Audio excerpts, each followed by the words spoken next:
Halo teman-teman investor semuanya, jadi di kesempatan kali ini kita bakal coba bahas PT Bank Neo Commerce Tbk, kode sahamnya BBYB. Nah ini seperti apa perusahaannya karena laporan keuangannya juga udah keluar, kita akan coba bahas setelah yang satu ini ya.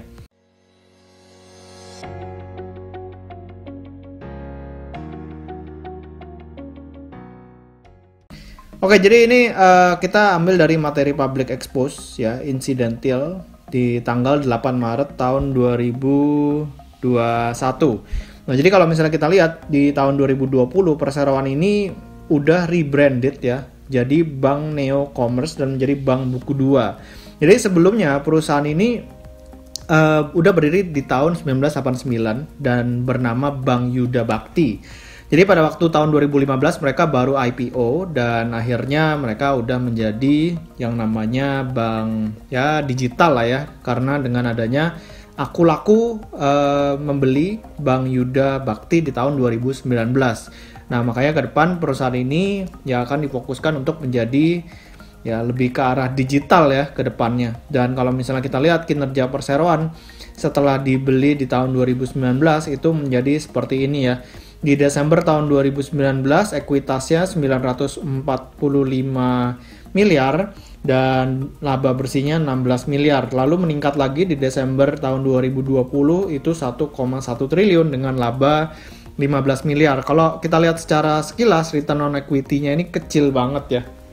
Kecil banget, jadi nggak nyampe 2%, 3% tuh nggak nyampe ya, tapi cuma 1, sekian persen.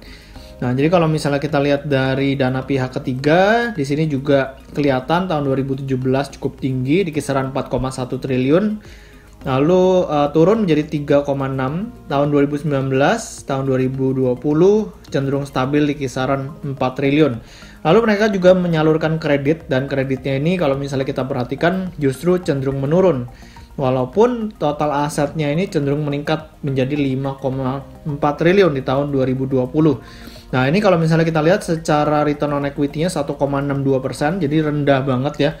Lalu return on asset 0,34%. Jadi kalau misalnya programnya mereka untuk menjadi bank digital ke depannya bisa sukses, lalu return on equity yang bisa meningkat dari 1,6 menjadi 5% aja, berarti kan sangat bagus ya potensi ke depannya. Cuman balik lagi, apakah BBYB ini manajemennya bisa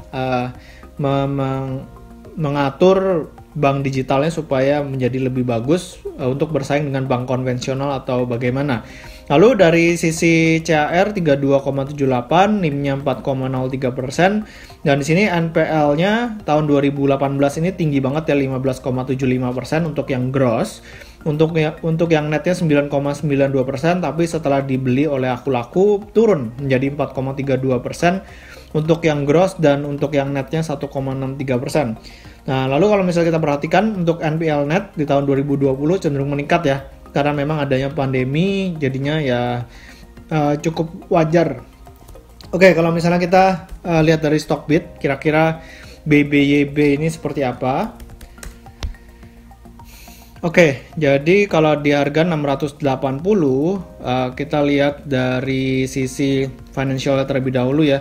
Labanya itu dari tahun ke tahun itu ya sekitar segini ya, sekitar belasan miliar.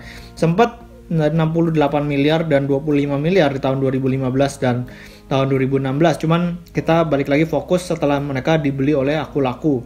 Yaitu ini udah mulai stabil di kisaran 16 miliar.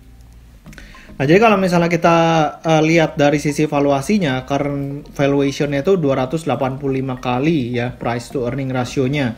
PBV-nya 4,04 kali, jadi sebenarnya udah premium harganya ya. Sementara kalau misalnya kita lihat BBCA, itu juga valuasinya nggak jauh-jauh dari PBV 4 kali. Nah, ini dia. BCA itu PBV-nya 4,4 kali. Jadi BBYB ini kalau misalnya naik 10% aja itu udah PBV-nya sama seperti BBCA. Padahal BBCA merupakan bank swasta terbesar di Indonesia. Lebih baik ya pilih BBCA ya, karena PBV-nya mirip, current price to earning ratio-nya jauh lebih rendah dibandingkan dengan BBYB. Cuman itu pendapat saya pribadi, disclaimer is always on ya. Jadi balik lagi silakan kerjakan pekerjaan rumahnya masing-masing. Semoga videonya bermanfaat. Jangan lupa buat di-subscribe YouTube channel saya dan juga follow Instagram saya di Pesan Saham. Sampai ketemu di video berikutnya. Selamat berinvestasi.